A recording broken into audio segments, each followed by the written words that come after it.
Hola, ¿qué tal? ¿Cómo están? Gusto en saludarles. De partida, estoy muy contento por la recepción que tuvo el primer episodio de Preventivamente, ya, neurociencia aplicada a la gestión de riesgos. Me presento, mi nombre es César Uribe Fierro, ¿cierto? Soy de profesión ingeniero en prevención de riesgos, ¿ya? Y en este caso estoy trabajando y estoy compartiendo con ustedes el desarrollo de este modelo de seguridad o modelo de gestión de riesgos, que viene a dar un nuevo aire, o que creo que debiera avanzar en esa línea, de tener una mirada distinta del punto de vista de la gestión de seguridad, ¿ya? Así que nada, estoy súper contento. Quiero compartir con ustedes lo comprometido en el episodio anterior. Vamos a hablar sobre las estructuras neuronales, que son la base biológica del modelo, ¿cierto? Que nos ayuda a poder dar este soporte de todo lo que nos sucede en nuestro cerebro, y que debiera llevarnos a avanzar, ¿cierto? En esta mirada de la gestión de riesgos. Entonces, nada, súper contento por la recepción del episodio anterior. Ya está cerca de las 300 visitas en YouTube, por lo tanto, agradecer solamente, y por supuesto a los que son nuevos, suscribirse al canal, porque eso me ayuda a tener más reproducciones. Vamos con lo comprometido. em, el episodio hoy día va a tener un repaso del modelo. Vamos a hablar de algunas estructuras neuronales y la importancia que tienen ellas, ¿cierto?, en la gestión de riesgos. Entonces, vamos con el repaso del modelo. El modelo tiene distintos procesos, que es como debiera gestionarse o entenderse la gestión de riesgos referente a cómo funciona el cerebro, ¿ya? Entonces, tiene una cuota de ambición bien alta este modelo, pero en base a la lectura y en base a los conocimientos que existen y en base a lo que ha avanzado la neurociencia, creo que ya podemos ir dando algunos temas más concretos. Entonces, el modelo, en definitiva, tiene distintas etapas y procesos. El primer proceso son las estructuras neuronales, que son el sustento biológico del modelo. ¿Y qué es lo que dice, cierto? Que las estructuras neuronales moldean tus pensamientos. Tus pensamientos moldean y definen cómo te emocionas, o tus emociones y tus sentimientos. Tus emociones y tus sentimientos definen tus conductas o tus comportamientos, y tus comportamientos definen tus resultados o tu desempeño, ¿ya? Entonces, esta es la estructura del modelo, y por supuesto tiene bucles de retroalimentación, que quiere decir que eh, los resultados que tenemos confirman o ratifican o refuerzan nuestras conductas refuerzan cómo nos emocionamos, cómo sentimos estos sentimientos y estas emociones, ¿cierto? Em, eh, refuerzan cómo pensamos, refuerzan estos pensamientos, y estos pensamientos, ¿cierto?, refuerzan a la vez las estructuras neuronales. Entonces, en este episodio vamos a hablar de estas estructuras. Ahora, quiero también ratificar un poco que este modelo no es solo desde el punto de vista de la gestión de riesgos. Si tú lo aplicas en tu vida diaria, acuérdate que te va a hacer mucho sentido. Cómo piensas, define cómo te emocionas, cómo te sientes, si andas enojado, si no andas enojado, tus estados de ánimo, tus formas de conectarte con el mundo, tus conductas, ¿cierto?, en función de lo que es visible o lo que tú ejecutas, y por supuesto también definen eh, tus resultados. Entonces, ese es el modelo preventivamente. Vamos entonces a lo que nos convoca. Y antes de partir, quisiera comentar una frase muy interesante de Albert Einstein, ¿ya? Él siempre tiene frases que son que te hacen pensar, que te hacen visualizar las cosas de una manera distinta. Entonces, voy a tratar de leerla textual para que puedan ir comprendiendo, ¿cierto? Dice que eh, todo debe hacerse tan simple como sea posible, pero no más simple que eso. Y esto es muy fuerte, o muy importante, porque nosotros tratamos de simplificar las cosas. Y eso está bien, porque necesitamos que la mayoría de las personas comprendan lo que nosotros queremos decir. Pero hasta cierto nivel. para no caer en un simplismo. ¿Ya? Entonces, vamos a tratar de, en este episodio, en esta revisión, de ser lo más simple posible, pero con algún grado de información y conocimiento para que ustedes también se vayan con algo, no solo con el título. ¿Ya? Entonces, eso, vamos con las estructuras neuronales. Y aquí nuestra invitada especial en estas estructuras neuronales, o sea, es la neurona. ¿Ya? Esta célula especializada que nos da el soporte del sistema nervioso. ¿Ya? Es una célula especializada porque posee propiedades eléctricas y propiedades químicas. ¿Ya? ¿Qué quiere decir esto? Que en sus distintas facetas, ¿cierto? La neurona transmite electricidad, ¿ya? O pulsos eléctricos y a la vez genera conexiones químicas a través de la sinapsis, ¿ya? Entonces es una célula muy, muy especializada, ¿ya? Eh, Estas células se comunican a través de la sinapsis, ya en este espacio sináptico donde tienen mucha influencia los neurotransmisores, que vamos a ver un poquitito más adelante algunos de ellos que son los más importantes en la gestión de riesgos, a mi considerar o a mi entender. ¿Ya? Estas neuronas tienen una característica muy interesante que se llama potencial de acción, que quiere decir que la célula puede estar encendida o apagada. En términos informáticos, ¿cierto? O representa un 0 o un 1. ¿Ya? Y esto es muy relevante desde el punto de vista de la transmisión de información, ¿ya? Porque hay células que son excitatorias y hay células que son inhibitorias del impulso eléctrico. Eh, el cerebro humano tiene 86.000 millones de neuronas. O sea, 86.000 es un número elevadísimo de neuronas que están presentes en nuestro sistema nervioso. Y algunas de ellas, y este es un dato muy, muy importante, están en nuestro estómago. Entonces, por eso que cuando tú sientes nervios o te sientes como un dolor en la guatita, quiere decir que es tu sistema entérico que te está hablando, te está comunicando algo a tu sistema nervioso central. ¿Ya? Una sola neurona, según lo que establecen los neurocientíficos, puede tener entre 10.000 a 100.000 conexiones o sinapsis con otras neuronas. ¿Ya? A través de las espinas dendríticas que se llaman, donde se produce, ¿cierto?, esta sinapsis. Imagínense este número de una sola neurona que tiene esta capacidad de conectarse, multiplíquenlo por el total de las neuronas. O sea, da un número estratosférico de conexiones, o sea, un 1 con 14 ceros hacia el lado. O sea, el, el tamaño de conexiones que hay en nuestro cerebro es impresionante. Y ese es uno de los puntos que están muy complicados hoy día los científicos que desarrollan la inteligencia artificial. Porque para alcanzar ese nivel de conexiones tengo que tener muchas neuronas artificiales disponibles. ¿Ya? Bueno, eh, por los estudios que se han realizado, se ha determinado que las primeras neuronas, los primeros seres vivos que tuvieron neuronas fueron cerca de hace 600 millones de años atrás. ¿Ya?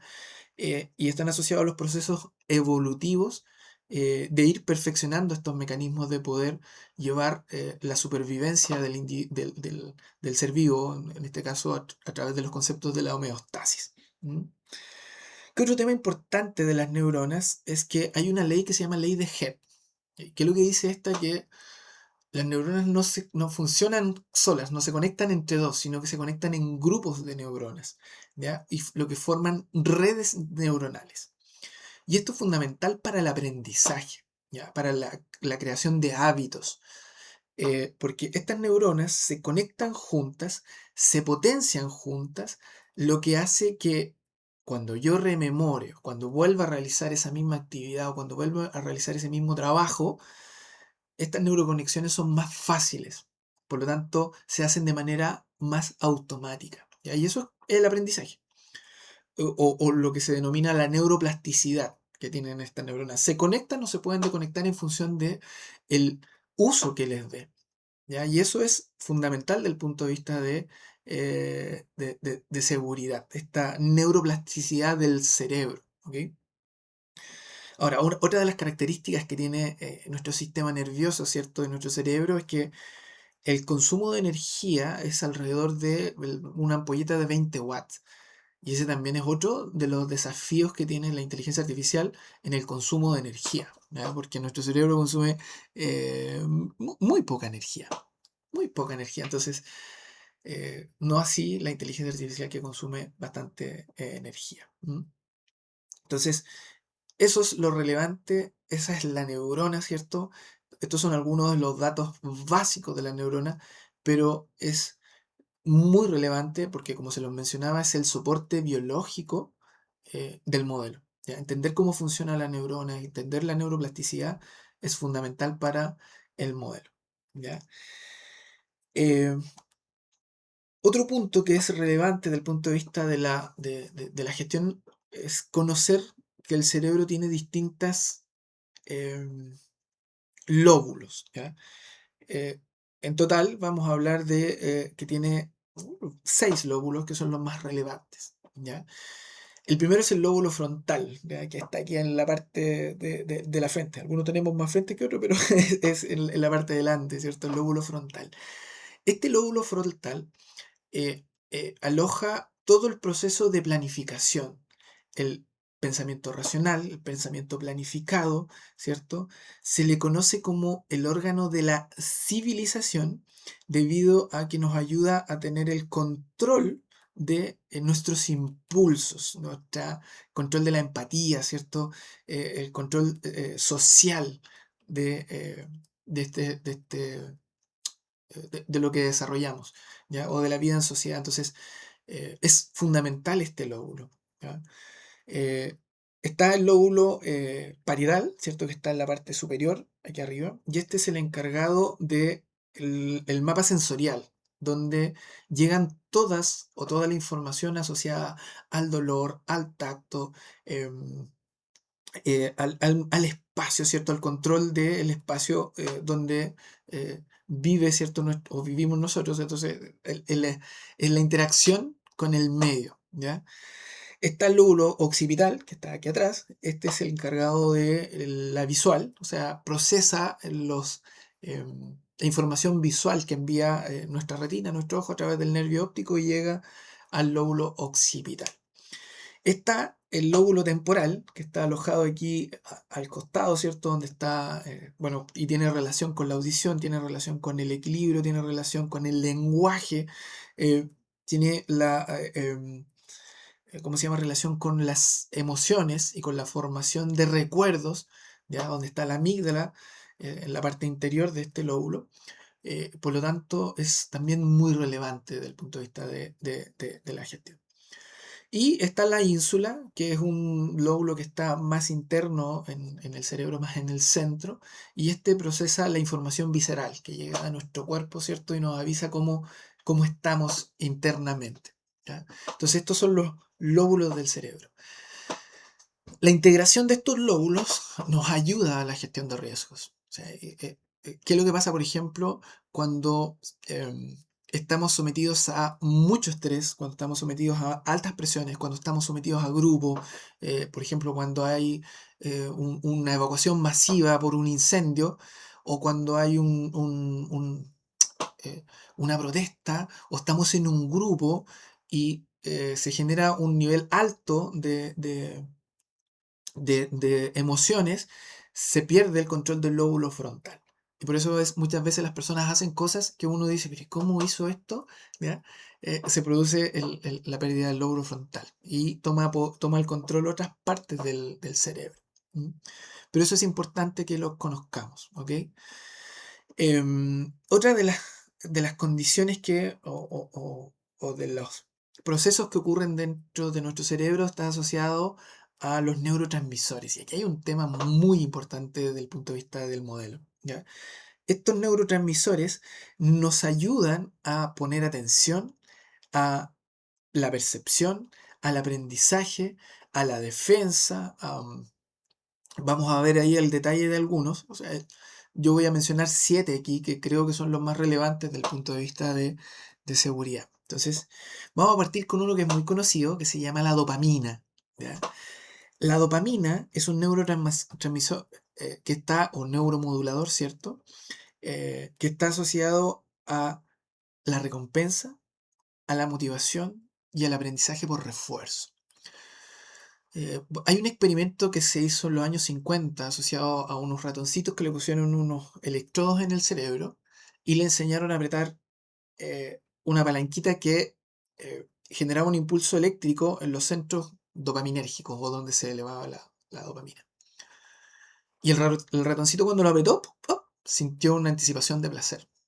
Y después fue tanto que apretaba, apretaba, apretaba, apretaba.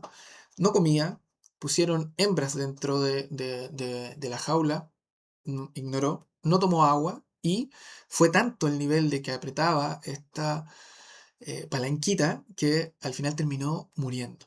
¿Ya? Entonces, eh, se libera dopamina cada vez que yo anticipo la recompensa. Bueno, y la dopamina es la responsable de que no soltemos el teléfono y estemos todo el día scrolleando, porque cada vez nos refuerza con algo, nos refuerza con algo, y liberamos dopamina. Desde el punto de vista de seguridad es bien, bien importante, porque nos ayuda al aprendizaje, pero también nos ayuda a reforzar conductas que, por ejemplo, fueron subestándares o inseguras, si es que el trabajador o la persona obtuvo un resultado que fue mejor de lo que esperaba. ¿Ya? Entonces, también es muy importante en ese aspecto. ¿Ya? Otro neurotransmisor es la serotonina. ¿Ya? Y la serotonina tiene que ver con la regulación emocional, la estabilidad y la aversión al riesgo. Miren qué interesante que la serotonina se produce un 10% en el cerebro y un 90% en el estómago. ¿Ya? Entonces, por eso que cuando uno se sirve algo, se come una comidita rica y se siente después satisfecho. ¿Ya? Y te sientes relajado. ¿Por qué? Porque el estómago libera serotonina, lo que produce una sensación de bienestar. Entonces, este neurotransmisor está asociado a, si yo estoy bien en un lugar, mi cuerpo está inundado de serotonina. Por lo tanto, tengo cierta felicidad, cierto estado de bienestar. Otro neurotransmisor es la adrenalina y el cortisol. Fíjense que estos están asociados al estrés, al estado de alerta y a la toma de decisiones bajo presión. ¿Ya? El estrés y la adrenalina son neurotransmisores y también se comportan como hormonas, pero están asociadas a la supervivencia. ¿Ya? Estos neurotransmisores ayudan al organismo o a defenderse o a huir. Entonces, imagínense un ambiente de trabajo que se presente mucho estrés. eh, las personas van a tender o a defenderse o a huir. Y si no puedes salir de ahí, si no puedes estar, entonces, eh, ambientes llenos de esta adrenalina o de este cortisol eh, son súper, súper, súper complejos, ¿ya? Entonces, desde el punto de vista de la seguridad, ¿cierto?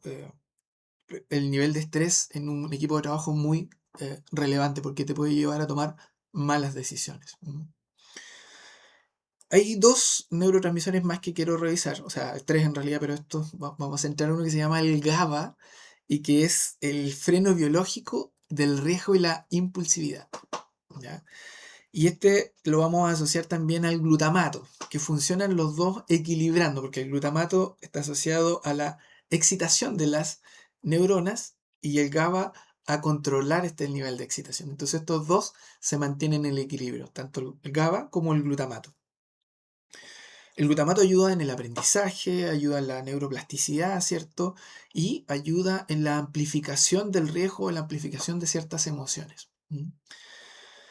Aquí me pareció una cuestión súper interesante cuando leía un libro del poder de las palabras de Mariano Sigman, que en una de sus descripciones hablaba de un equilibrio que hay entre estos dos neurotransmisores, ¿cierto? El GABA, que regula, y el glutamato que excita. Entonces, el glutamato se activa cuando tú dices no, lo hagas. No hagas esto. O sea, lo más probable que muchas veces le ha pasado o le ha pasado con los niños. No, me dan la mano ahí, no hagas esto. ¿Y qué es lo primero que hace el niño? Lo hace. ¿Por qué? Porque el no genera un desequilibrio entre estos dos neurotransmisores, lo que activa el no. Y fíjense que desde el punto de vista de seguridad, ¿cuántos letreros en las industrias, en los procesos, empiezan con no? No ingrese ahí. No dejar sin, o mantener esto, o sea, no, no pase por aquí. Lo que estás haciendo es activar este proceso asociado a la liberación de estos neurotransmisores, ¿ya? Así que muy relevante ahí. Eh, Dos más que son importantes, que es la noradrenalina, ¿cierto? Que está asociada a la vigilancia, al foco en el peligro, a la atención, ¿ya? Este es muy relevante y va mezclado con la adrenalina, ¿cierto? Van un poco de la mano. Uno es de la atención y el otro es de la alerta para la huida y la defensa, ¿ya? Y por último, vamos a hablar de la oxitocina. La oxitocina eh, se conoce como el neurotransmisor del abrazo, ¿ya? Está asociado a la confianza, al vínculo, al riesgo social compartido. Eh, yo lo relaciono o lo asocio mucho a los equipos de trabajo que están bien afiatados. Un equipo que está bien afiatado, hay oxitocina presente en esos cerebros, en esos sistemas nerviosos, ¿ya? Porque genera cohesión social, genera apoyo, genera trabajo en equipo. Entonces, los equipos que están llenos de oxitocina son equipos más felices, más confían entre ellos, comparten el riesgo, comparten las medidas de control, trabajan juntos, se avisan, se alertan. Entonces, es bien fascinante el trabajo con la oxitocina. ¿Ok? Entonces, esos son los neurotransmisores que yo quería repasar con ustedes y que para mí son claves dentro del modelo eh, preventivamente. Entonces, hagamos un pequeño resumen, ¿cierto? Dentro de las estructuras neuronales, aquí la célula destacada es la neurona. ¿Ya? Recuerden que la neurona funciona por principios eléctricos y por principios químicos y se produce la comunicación entre ellas a través de la sinapsis, ¿ya? Esta sinapsis, cuando es entre varias neuronas, que son redes neuronales, se fortalece, se mieliniza, lo que se llama, por lo tanto mejora su comunicación y lo que hace es más fácil a posterior después, cuando yo hago algo nuevo, desarrollarlo. Por ejemplo, un operador que trabaja con un equipo cuando se sube por primera vez y empieza a operar, puta, le pega todo lo que se mueve dentro de la operación. Pero después cuando repite esos movimientos, lo que estoy haciendo es fortaleciendo en la corteza cerebral, ¿cierto? Estas conexiones neuronales, lo que hace que sea más fácil con el tiempo, con la repetición, con el aprendizaje, el volver a operar. Ya es lo mismo que uno hace cuando se sube a andar por primera vez en bicicleta. Que es importante, ¿cierto? También conocer que tenemos lóbulos cerebrales. Estos lóbulos cerebrales tienen cada uno distintas funciones y relevancias frente a la gestión de riesgos y es importante trabajarlo. O sea, yo creo que está el lóbulo frontal, los lóbulos parietales, el lóbulo occipital, el lóbulo temporal, ¿cierto? Que son los principales que uno puede ir determinando, ¿ya? Y por último, lo que vimos fueron estos neurotransmisores, que los neurotransmisores son la química que existe dentro del modelo preventivamente. Entonces, eh, lo que quería contextualizar con esto es que el cerebro no funciona porque sí. O sea, cuando tomamos una decisión, cuando pensamos en algo, cuando sentimos algo, no es por el azar, sino que hay procesos que ocurren dentro de nuestro cerebro que moldean lo que nosotros desarrollamos, ¿ya? Entonces, estas estructuras neuronales son fundamentales para el entendimiento del modelo preventivamente. Aquí tratamos de hacer un barniz referente a las más relevantes. Espero en el futuro poder ir comentando y revisando la especialización cada una de ellas más, pero creo que era importante que lo conocieran porque de aquí se sustenta el modelo. Así que eso, espero que haya sido interesante esta conversación. aquí hay ciencia de por medio, hay neurociencia de por medio, como lo vimos, ¿cierto? En lo que les comenté en el libro de Carl Friston, Inferencia Activa, Octave Inference. Aquí lo tengo en mi mano y lo estoy leyendo y repasando porque, como se los mencionaba, está en inglés, entonces vamos a ver que ahí están las matemáticas. Bueno, terminando el episodio, y como lo hago en todos los... ¿cómo se llama? En todos los episodios, recomiendo un libro. En este caso, el libro se llama Una historia de la inteligencia humana.